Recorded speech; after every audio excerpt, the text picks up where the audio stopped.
श्री शिवाय नमस्तुभ्याम, हर हर महादेव, जय महाकाल। कैसे हैं आप सभी लोग। देखिए, आज का जो ये वीडियो है ना, आप सभी लोगों के लिए बहुत ही ज्यादा खास और विशेष होने वाला है। आप सभी को पता है, कल है फागुन मास की आखिरी प्रदोष, जो कि होली से पहले पड़ने वाली प्रदोष का दिन है। अगर आपके शरीर में, आपके घर में किसी को भी किसी भी तरीके की बीमारी का समस्या चल रही है या बीमारी खत्म होने का नाम नहीं ले रही है, चाहे कैसी भी बीमारी हो, वो सारी की सारी बीमारियां प्रदोष के दिन खत्म हो जाती है। हर एक व्यक्ति यही चाहता है कि उसका जो शरीर रहे वो आरोग्य रहे, निरोगी रहे, कोई भी बीमारी उसके शरीर में ना रहे। तो पूज्य गुरुजी ने यहां तक कहा है कि इन सभी उपायों को लिख करके रख लेना, आपकी जितनी भी बीमारियां होंगी वो सारी खत्म हो जाएंगी। पूज्य गुरुजी की कथा से सुन करके और समझ करके पूरे उपाय को बड़े ही विस्तार से बताऊंगा, परंतु उससे पहले आप सबसे एक छोटी सी प्रार्थना कि जो लोग पहली बार आए हैं, चैनल को सब्सक्राइब जरूर कीजिएगा और वीडियो को लाइक करके देवादिदेव महादेव जी का कोई सा भी प्यारा नाम कमेंट बॉक्स में लिखना मत भूलिएगा। इस पूरे वीडियो के अंदर हम लोग जितनी भी तरीके की बीमारियां हैं, चाहे बड़े बूढ़े बच्चे, किसी भी तरीके की बीमारी हो, उन सभी बीमारियों का उपाय संभव है। ध्यान से सुनते चले जाना, समझने की कोशिश करना। सबसे पहले बात करते हैं पहले वाले उपाय की। देखिए, पहला वाला जो उपाय है ना, आज के समय में काफी सारे लोगों को इस तरीके की समस्या है कि उनके या तो कलाइयों में दर्द रहता है या फिर उनके ये वाली जो हड्डियों में दर्द रहता है। देखिए, जो घुटने की हड्डी है या घुटने का दर्द है, कमर का दर्द है, उसका उपाय पूज्य गुरुजी ने अलग बताया है, जो मैं आगे चल के बताऊंगा।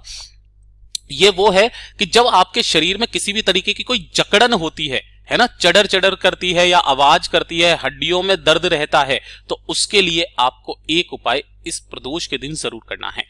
कहीं से भी अगर आपको इस तरीके से ये वाला फूल मिल जाए, ये किसका फूल है? अपराजिता का फूल। किसका? अपराजिता का फूल। इस अपराजिता का मात्र एक फूल आपको चाहिए और थोड़ी सी एक चुटकी आपको हल्दी लेनी है, मात्र एक चुटकी हल्दी। इसी के साथ में इन दोनों को लेकर के साथ ही एक लोटा शुद्ध जल ले लेना, पहुंच जाना बाबा के मंदिर शिवलिंग के पास में। उत्तर दिशा नॉर्थ डायरेक्शन की तरफ मुंह करके खड़े हो जाना, किसी भी समय चले जाना। एक लोटा शुद्ध जल पहले बाबा की शिवलिंग पर समर्पित करना और जो आपने एक फूल लिया है अपराजिता का, हल्दी को आपको इसी के अंदर डालना है। ध्यान रखना, इसी फूल के अंदर आपको इस हल्दी को डालना है और इस फूल को आपको नंदी बाबा के उठे वाले पैर के पास समर्पित कर देना है, अपनी कामना कहते हुए कि मेरे शरीर में, मेरी हड्डियों में जकड़न बहुत ज्यादा रहती है, हड्डियों में दर्द रहता है। ऐसी कामना करके आपको यहां पर समर्पित कर देना है कुंदकेश्वर महादेव जी के नाम से। 2 मिनट पश्चात, अपनी कामना कहने के पश्चात, ये जो फूल है, इस फूल के अंदर की जो हल्दी है, एक चुटकी हल्दी आपको यहां से निकाल लेनी है।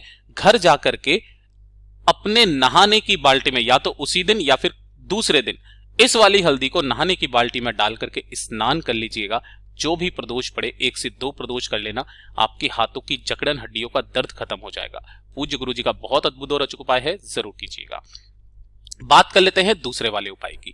दूसरा वाला उपाय उन लोगों के लिए है कि अगर आपके परिवार में कोई भी व्यक्ति ऐसा है जो कि काफी लंबे समय से दवाइयों का सेवन कर रहा है, लेकिन उनके दवाइयां असर नहीं कर रही है, काफी सारे उपाय कर लिए, सब कुछ करके देख लिया, बीमारी खत्म होने का नाम नहीं ले रही है, तो एक छोटा सा काम, ये वाला उपाय सिर्फ प्रदोष और प्रदोष के अगले दिन किया जाता है। कहीं से भी अगर आपको बेल का फल मिल जाए तो बेल का फल लेकर के आना, इसके अंदर का ये गूदा होता है ना, इसे निकाल लेना और इसका जूस निकाल करके किसी भी एक कटोरी में या फिर किसी भी एक ग्लास के अंदर इकट्ठा कर लेना।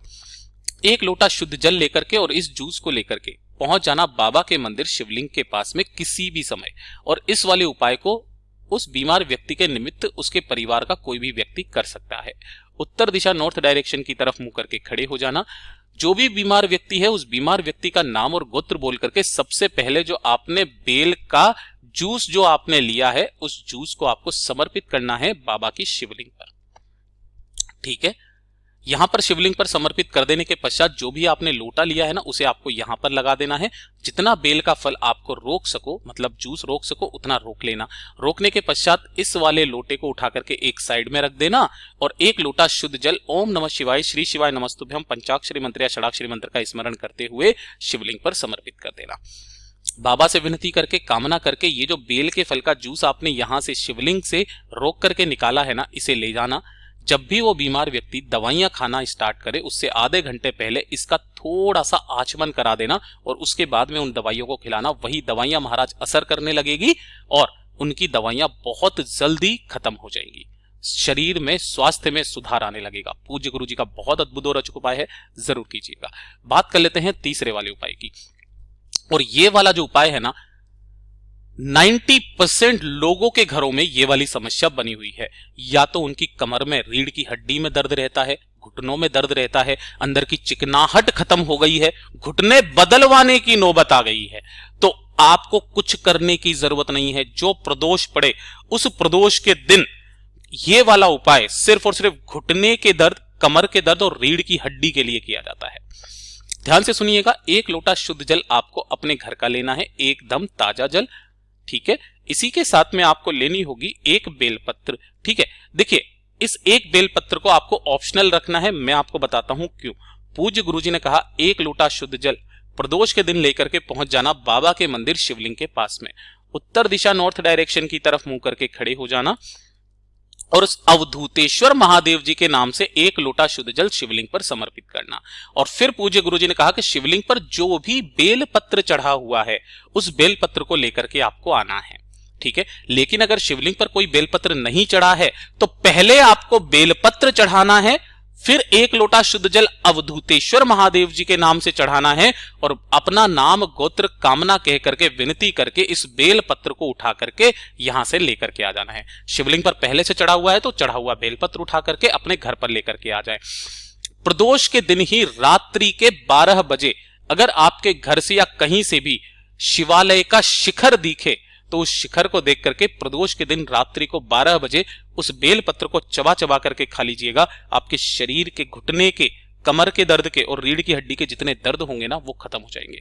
प्रदोष के दिन करना स्टार्ट कर दीजिएगा, बहुत ही अद्भुत और अचूक उपाय है। बात करते हैं चौथे वाले उपाय की।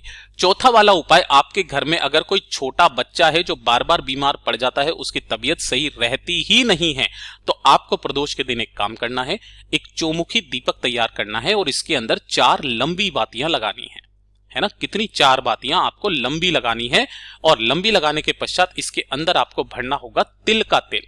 अब चाहे काले तिल का मिले या सफेद तिल का, आपको इसके अंदर सिर्फ तिल का तेल काम में लेना है। तिल का तेल लेने के पश्चात इन चारों की चारों बत्तियों को आपको प्रज्वलित कर लेना है, जला लेना है। और जो भी बीमार रहता है बच्चा, आपको उसके सिर से लेके पैर तक ऐसे करके, है ना, सिर से लेके पैर तक आपको 21 बार उसारना है अवधूतेश्वर महादेव जी का नाम लेकर के, ठीक है। 21 बार उसारने के पश्चात आपके आसपास मोहल्ले में कहीं पर भी अगर कोई चौराहा है तो वहां पर जाकर के उस 4 बत्ती के दीपक को रख करके आ जाना। उस बच्चे के स्वास्थ्य में सुधार आने लगेगा। अगर आपके मोहल्ले में कोई, जरूरी नहीं है कि आप ऐसे चौराहे पर जाओ जहां पर भीड़ भक्कड़ हो, आपके अगर मोहल्ले में भी इस तरीके से 4 रास्तों वाला कोई फट रहा हो ना, वहां पर भी आप रख सकते हो, ठीक है। तो ये हो गया चौथा उपाय।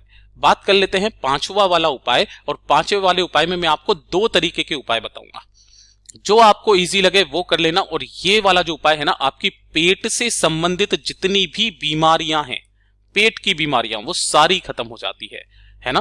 पहला वाला उपाय एक होता है भद्राक्ष का।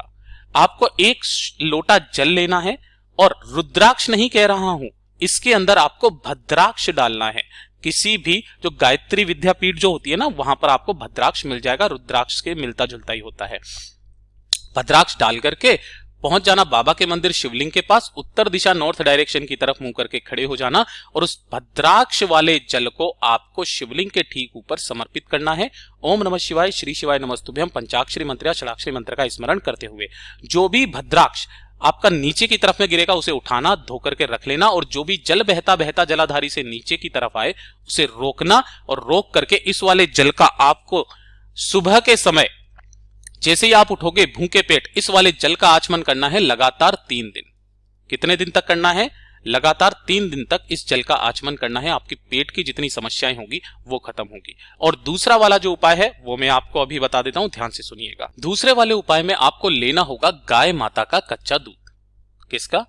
गाय का कच्चा दूध लेना थोड़ा सा, है ना, 1 कटोरी में, स्टील की कटोरी में, तांबे की कटोरी में नहीं लेना है। और दूसरा आपको लेना होगा आधा नींबू, ठीक है। अब देखिए, आपको 1 लोटा शुद्ध जल ले लेना, पहुंच जाना बाबा के मंदिर शिवलिंग के पास में, उत्तर दिशा नॉर्थ डायरेक्शन की तरफ मुंह करके खड़े हो जाना। सबसे पहले आपको 1 लोटा शुद्ध जल पहले समर्पित करना है। उसके पश्चात जो आपने दूध लिया है उस दूध को समर्पित करना है, और दूध को समर्पित कर देने के पश्चात जितना भी दूध बह करके यहां पर आए उस दूध को आपको रोकना है, अपना नाम, गोत्र और कामना कह करके। ठीक है, इस दूध को यहां से उठाना है, शिवालय की चौखट पर जाकर के खड़े हो जाना है, और खड़े हो जाने के पश्चात इसी दूध के अंदर आपको हाथों हाथ उस आधे नींबू को निचोड़ करके पी लेना है। ज्यादा समय नहीं लगाना है, जैसे ही आप निचोड़ दो 5 सेकंड के अंदर अंदर उसे पी लेना है। आपकी पेट की जितनी बीमारियां होंगी वो सारी खत्म हो जाएंगी। पूज्य गुरु जी का बहुत ही अद्भुत और अचूक उपाय है, जरूर कीजिएगा। बात कर लेते हैं छठे वाले उपाय की। छठा वाला उपाय किनके लिए है, ध्यान से सुनिएगा। अगर किसी भी व्यक्ति को बीपी, कैंसर, शुगर, इन सब की समस्या है, या फिर आपके परिवार में कोई व्यक्ति है जो कि वेंटिलेटर पर लेटा हुआ है ना, बचने का कोई चांस नहीं है, डॉक्टर ने भी जवाब दे दिया है, तो इस वाले उपाय को कर लेना। शमी का फूल कहीं से मिल जाए तो 1 शमी का फूल ले लेना। नीलकंठेश्वर महादेव वाला उपाय है। 1 लोटा शुद्ध जल अपने घर का लेना और फूल को इसी के अंदर डाल देना, और इसे लेकर के पहुंच जाना बाबा के मंदिर शिवलिंग के पास। उत्तर दिशा नॉर्थ डायरेक्शन की तरफ मुंह करके खड़े हो जाना। उस पूरे के पूरे लोटे जल को शिवलिंग पर समर्पित कर देना, नीलकंठेश्वर महादेव के नाम से। उस व्यक्ति का नाम और गोत्र बोल करके, जिस व्यक्ति के निमित्त आप ये उपाय कर रहे हैं। जो भी जल बहता बहता जलाधारी से नीचे की तरफ आए उसी कलश में उस जल को रोक लेना, और जो भी बीमार व्यक्ति है उसके शरीर पर लगा देना, उसको इसका आचमन करा देना। वो व्यक्ति चाहे कितना भी, कैसी भी बुरी संगत वो स्थिति में क्यों ना हो, सही हो जाएगा। इतना अद्भुत और अचूक उपाय है ये, तो ध्यान से सुनिएगा। और बीपी, कैंसर, शुगर के लिए भी आप इस उपाय को कर सकते हैं। साथ ही साथ बेल पत्र वाला जो मैंने रीढ़ की हड्डी के लिए बताया वो वाला भी उपाय कर सकते हैं। बात कर लेते हैं 7वें वाले उपाय की, और ये वाला उपाय लगभग सभी घरों में होता है, सिर दर्द और माइग्रेन का उपाय। सिर दर्द, माइग्रेन अगर आपके किसी के भी है तो इस वाले उपाय को करना मत भूलिएगा। आपको क्या करना है, 1 पीपल का पत्ता लेना है और थोड़ा सा लेना है शहद, और 1 लोटा शुद्ध जल अपने घर का। इन्हें लेकर के पहुंच जाना बाबा के मंदिर शिवलिंग के पास। उत्तर दिशा नॉर्थ डायरेक्शन की तरफ मुंह करके खड़े हो जाना। जो पीपल का पत्ता आपने लिया है इसी पीपल के पत्ते के ऊपर आपको पूरे पर लगाना है शहद। ठीक है, शहद लगाने के पश्चात इस पीपल के पत्ते को आपको अपना नाम और गोत्र बोल करके शिवलिंग के ठीक ऊपर समर्पित कर देना है ना। समर्पित कर देने के पश्चात 1 लोटा शुद्ध जल इसी के ऊपर आपको समर्पित करना है। ओम नमः शिवाय, श्री शिवाय नमस्तुभ्यं पंचाक्षरी मंत्र या षडाक्षरी मंत्र का स्मरण करते हुए, और उसके पश्चात आपको इस पीपल के पत्ते को यहां से उठाना है। उठा करके जहां कहीं पर भी नंदी बाबा बैठे हुए हैं उनके पीछे जाकर के खड़े होकर के शिवलिंग को देखते हुए आपको इस पूरे के पूरे शहद को इसके ऊपर से चाट लेना है। जितना भी शहद लगा हुआ है उस पूरे शहद को चाट लेना, आपके शरीर की सारी बीमारियां खत्म हो जाएगी। साथ ही साथ पूज्य गुरुजी ने जो 7 चने की दाल वाला उपाय बताया सिरदर्द के लिए, कि अगर आपके कभी भी अचानक से बहुत तेज सिर में दर्द होने लगे तो आपको 7 चने की दाल, अगर आपके घर में ही कहीं पर शिवलिंग विराजमान है तो वहां पर जाइए। वहां जाने के बाद काशी विश्वनाथ के नाम से, काशी विश्वनाथ के नाम से आपको उन 7 चने की दाल को शिवलिंग के ऊपर समर्पित करना है, अपना नाम, गोत्र और सिरदर्द की कामना करके, और बाबा से विनती करके इन्हें उठा लेना, और उठा करके एक एक करके चबा चबा करके खा लेना। मात्र 15 मिनट के अंदर अंदर आपका सिरदर्द सही हो जाएगा, आपको दवाई खाने की जरूरत नहीं पड़ेगी। पूज्य गुरुजी के सभी उपाय बहुत ही ज्यादा खास और विशेष से जरूर कीजिएगा। वीडियो पसंद आए तो लाइक जरूर करना, साथ ही साथ चैनल को सब्सक्राइब जरूर कीजिएगा। मैं आपसे मिलता हूं अगले वीडियो में, तब तक के लिए ओम नमः शिवाय, जय महाकाल, जय शिव शंकर, श्री शिवाय नमस्तुभ्यं।